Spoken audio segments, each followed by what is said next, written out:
Is Australia a country where everyone gets a fair go? Why are Indigenous affairs so polarising? 97% of this country decide the fate of 3%. Would you consider yourself a proud Australian? This land was taken from us. What was your last experience with racism? Is reconciliation dead? Our voices are constantly silent. The Australian people always get it right. I know the last few months have been tough, but be proud of who you are. This country has an identity crisis. How does it make you feel? It made me feel angry, and it made me feel like I wanted to disappear. It's shocking to read that out loud in front of a camera.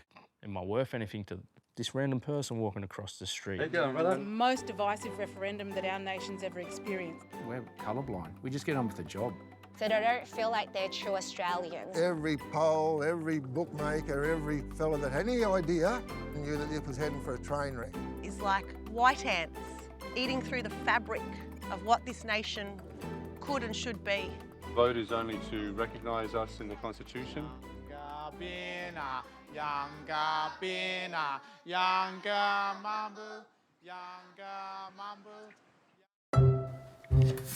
Welcome, Sienna. Hello. How are you feeling about this today? I am really excited and grateful to be here. I'm feeling quite, would I say anxious, but I'm glad to be here. I'm feeling good. Yeah, no, not too bad, eh? Oh shit, I forgot. Where are we? Do you know whose country we're on? Who are you, Mob? Where are you from? So, my mob are Yolngu people from Northeast Arnhem Land. When I explain my home to people, I make them picture the territory as a rectangle, and Darwin is in the top left corner and my mob are in the top right. On Gadigal country, but Ewan in the heart. And I've got an arrow tattooed on the neck, so I can't escape it. We're on the Waka Waka Aboriginal country, and I'm proud to be on it. I'm in Canberra, the Ngunnawal people, and obviously here in Parliament House. It's a glorious day in Cabramatta, right here in Freedom Plaza, and we are on Darug land. We're on stolen land because there is no treaty. Are you an optimist, a pessimist, or a realist? A black fella. Glass half full sort of guy, being from Western Queensland. Depends what day it is. I am an optimist and I'm a realist. You have to be the supreme optimist to become a farmer. I'm certainly an optimist. I think you've got to have hope that you can change what you want to change. 12 months on, was the referendum a big deal? It felt like a big chapter in this nation's story. It was an opportunity to make some steps forward together, I suppose, but it looks like we took a couple steps back. There was so much work put into it. It was one of the biggest questions Australians have had to ask themselves for many, many years. And at the end of the day, I don't think people realised what a big deal it was going to be. It became a question of whether our people deserve something or not. And it was just such a disappointment to see it thrown away by those that went out there and confused and fear-mongered. I believe that it's still a big deal. I, for the first time, had many conversations with people, with my family and community members in particular, about First Nations issues. That is something that I find really valuable from that whole experience. I think there was a lot of hurt leading up to the day of the referendum as well as the days afterwards. It's like it was a chapter and it's gone, like it happened, and the only thing that we can do now is move forward. Do you talk or hear much talk about the referendum these days? I cannot tell you how many people have come up to me and said, we worked really hard and we are sorry that the referendum was not successful. Not as much. Even in my Indigenous communities, there's not a lot spoken about. They're just looking for real outcomes. Yes, I do. pretty much everywhere we go. It was pretty much a vote of, you know, true feelings of the country. 60% voted no, 40% voted for it. The most conversations I hear about the voice, it's the racism that's come after. We don't have to listen to this no more. Didn't you hear us? We said no. You know, we don't have to sit through this. We said no. And it was never going to work. People had that same idea as me. It was just never going to work. People are heartbroken. What did you get taught about Australia's Aboriginal history at school? Matter of fact, I didn't get taught much. I was taught that Captain Cook discovered Australia, and I knew that was wrong. It didn't sit right with me. More about the local Indigenous people in Chinchilla, where I grew up, and the role that they played. But it was more about us all being equal and just enjoying each other's company, playing sport and living together. Not a lot. I got taught my history and my culture and all that outside of school. We didn't learn too much about my people and our realities here in Australia. And I think as a young person, you aren't aware of the power that history holds. I think there was only a week or two dedicated to the history of our mob, like during my whole secondary schooling. For me, as the only Aboriginal student in the room, we were taught that Aboriginal people had no culture, that we were the closest example to Stone Age man on earth today, and that we were nomadic. All of those things, of course, incredibly untrue. It made me feel embarrassed, it made me feel angry, and it made me feel like I wanted to disappear. What were you thinking about when you voted in the referendum? So sometimes it sounds stupid when I'm looking back on and talking about it, like, should we have a voice or not, you know what I mean? Yeah, so I was thinking about my grandmother's voice and, you know, the collective voice of my people. And then for the future generations, I was thinking about the mob that aren't even here yet. I didn't know what we were voting for. I didn't know who we were voting for or what their thoughts would be or however it was going to work. It was a sad day to cast my vote. What did I write on my ballot paper? I wrote treaty. I didn't believe in the referendum, but I didn't want to get the fine either. Whether it was the right thing for Indigenous Australians and whether it was the right thing for our country. I still remember the day. I remember being nervous. I remember when I made my vote, I was staying true to myself. Tell me a specific memory of that time last year. I think it was when the Nationals got our position and said no. Only about 30% of the country were supporting our position at that point. So it was one that was principled on the fact that we were repeating the mistakes of the past. For the first time, I spoke to my parents and my community about First Nations issues. Unfortunately, my parents, as older migrants and refugees to this country, never had the opportunities I had had to learn about Australia's history. I was just watching the votes come in, being hopeful that maybe there was going to be a different outcome, but there wasn't. I think I tend to overthink my emotions. And in that moment, I wasn't thinking about anything, and the tears came and all of that. But yeah, very lonely in the moment. I started questioning a lot of things after that. It felt like a bomb had dropped for me. Like, it was just like, I had like a ringing in my ears. The street seemed hazy and it was weird. And like, I felt the divide. And people walked past me and I was just having these bad thoughts and like, well, what did they vote? Finish this sentence. Australia's 60,000 plus year old history makes me feel proud. It makes me feel that there is so much knowledge and wisdom that our First Nations communities hold. I think of all of my ancestors, all of the ancestors that came before me who have kept our culture alive. I think it's very special, and to know that I have to do my part to keep it going. It makes me feel good, and it makes me feel defiant that we're going to continue to be here forever and a day. Is Australia a country where everyone gets a fair go? It's actually a really hard question for me to answer. No, Australia is not a country where everyone gets a fair go.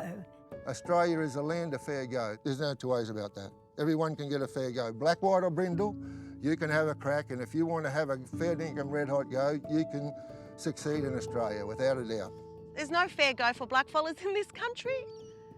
We've got the highest rates of suicide. We've got nearly 600 Aboriginal deaths in custody. We've got over 23,000 Aboriginal and Torres Strait Islander children in out-of-home care. Yeah, where's our fair go? If an Aboriginal perk walked into my front gate today, if he was dressed in a nice outfit, had clean, tidy, well presented, I would hire him tomorrow. Whether he's black, white or brown, don't make no difference to me. If he has some respect in himself. As a second-generation Vietnamese Australian, I do feel very lucky to have been born in Australia, to be able to call Australia home.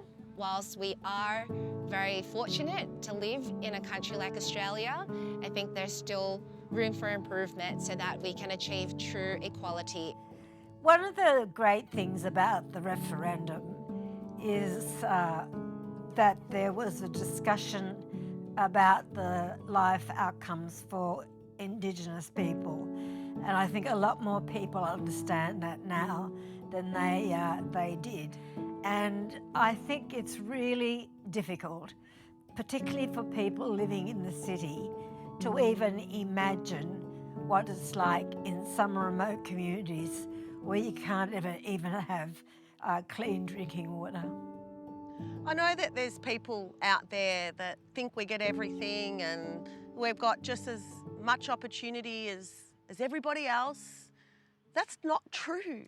It's simply not true. How has the referendum changed any of your relationships with family or friends? It hasn't. I made sure that we had a respectful conversation. It wasn't about race or religion. It was simply about trying to get better outcomes for Indigenous Australians.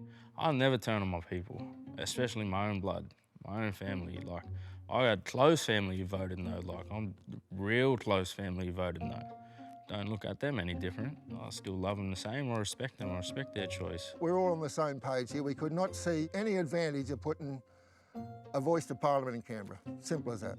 I suspect that there are a couple of people that actually voted no, but they'll never ever admit it to me. It has changed how I feel about them. It just shocked me that there was such polarisation. The National Party came out very early. Peter Dutton decided to make it a political issue and didn't see it as something that would advance this country. Why is Indigenous affairs so polarising? We see money getting wasted, but you know, at the end of the day, it's getting wasted on the wrong projects. I don't think it should be. I think every Australian just wants to ensure that those that are most marginalised get their share to ensure that they can be lifted up. One side is, it happened years ago, get over it. Years ago, that's my nan, you know what I'm saying? It's hard for both sides to, you know, see from the other side's point of view. And, you know, whether they were good convicts or they were bad convicts, you know, they still come here and benefit off the dispossession of my people. I don't know. I don't understand why it seems so polarising for some people. First Nations rights are human rights, so it shouldn't be polarising. I think a lot of migrant people, particularly in the first generation, migrant communities, they still feel like they're guests in this country. So they don't feel like they're true Australians. So they feel like they can't engage in things like Indigenous affairs. Politicians can't help themselves. Indigenous people have been used as pawns in political games, and that's why it seems that it's so polarising when it really should be quite simple. that Indigenous people should be receiving the same care and empathy as anyone else. Short-term politics has gotten in the way of long-term good. Would you consider yourself a proud Australian? What does it mean to be Australian? I'm very proud Australian. I've been given every opportunity because I've worked hard. Like any other Australian, you can get ahead. No matter your race or religion in this country, if you have a go, you'll get ahead. I'm definitely not a proud Aussie. Definitely not. I identify as Gunai, Gunditjmara and Djaparong, which predates Australia. I'm a proud black woman and I'll never be anything else. So to me, what it means to be Australian is to be able to celebrate our diversity, but also come together with a proud and shared national identity. Suicide is the leading cause of death among Aboriginal people aged 15 to 44. How does that make you feel? How does it make you feel? To read that out loud in front of a camera, you know, it's shocking. Oh, that makes me feel heavy. Given I've lost 2 cousins to suicide in the last 4 weeks.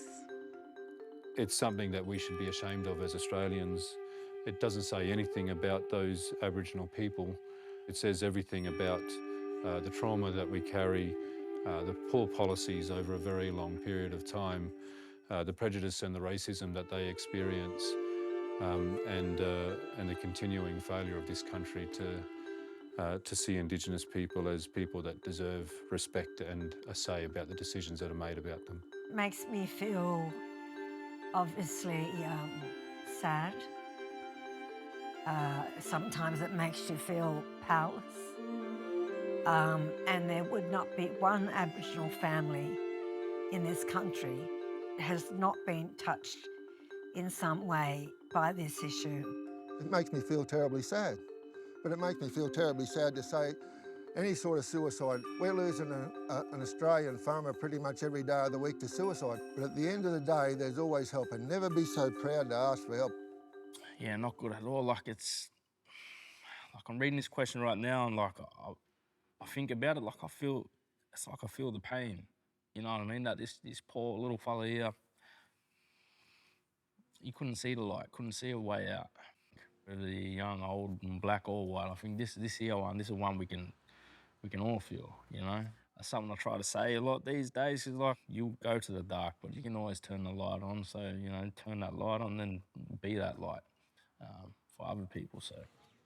Finish this sentence. The majority of Australians voted no because They were confused, as they say in the Trump campaign book, flood the zone with shit. That's what happened. Because it was repeating the mistakes of the past. We were just putting more bureaucracy rather than empowering local elders with local solutions. We just could see no value in it. When we have actual Aboriginal members of Parliament that could actually do better, or if they're not doing better, we want to know why. the slogan, if you don't know, vote no, unfortunately was very effective in the end, but quite misleading and pretty disappointing. They were scared. Yeah, they were scared. To be honest, I can't tell you the answer. Like, I still want to give them the benefit of the doubt. But yeah, again, I think that's a question you have to ask them more about. Yeah. What was your last experience with racism? I experience racism every day in my workplace. I can't remember the last time I heard a racist joke or comment, particularly in Western Queensland. We're colourblind. We just get on with the job. We respect one another. One that sticks out was in my Year 9 class, and a teacher, he said, what do you call like Aboriginal people in a red car? And it was like an inside out cherry ripe. I think, which isn't even that funny, but I remember it because it was sort of the first time that it sort of stuck out in my mind. Every day, all over the social media, like it's rampant with them. Being a public figure, you're open to that thing, and it comes with the job, I suppose, but you do see it a lot. Sometimes you can have a laugh about it, it doesn't really affect you, and then other times, it does hit you. There's a bit of sting to it. I deal with it in my job every day. You need to look at my social media. The amount of racism that exists in this country is like white ants eating through the fabric of what this nation could and should be. Today, the floodgates are still open, and they've given licence to racists to blatantly and to your face say the most horrible things. Oh, look, in a society as big as ours, there's always going to be a very small minority that have a skewed view of the world. That is just the nature of human beings. But what you got to do as political leaders is set the boundaries and set the tone. There are ways in which you can deal with it, and part of that is not responding to idiotic racists who are very good on the keyboard but not so good to your face. In one sentence, what does the referendum result say about Australia? We care, but we want to get it right. The Australians were very, very, very wary of voting for something that they didn't know who they were voting for. We got work to do. I don't think it meant that we weren't ready. What we learnt from the referendum is that bipartisanship is important. As a nation, we still have a long way to go in acknowledging the historical truths of our country, but also valuing Indigenous Australians and their contribution.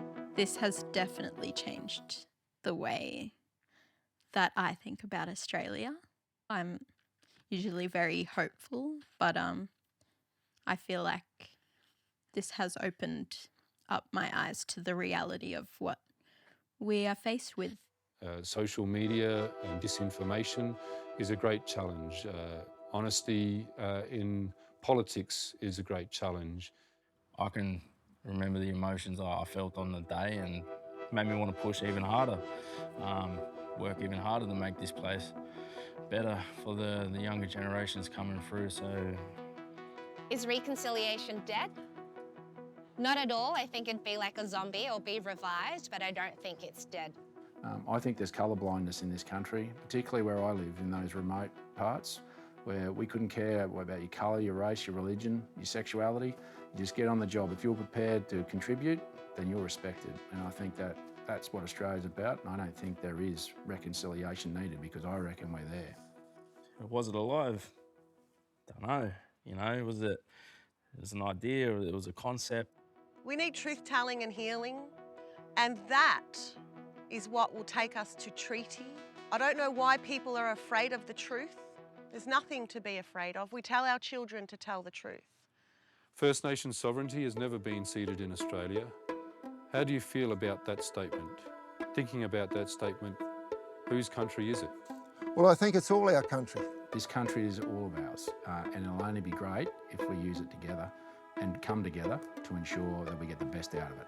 I don't blame the Aboriginal people for saying, it's their country as well, but can't we all be one and just try and work together instead of, having a welcome to country every day? It's just, I'm just pretty much over it.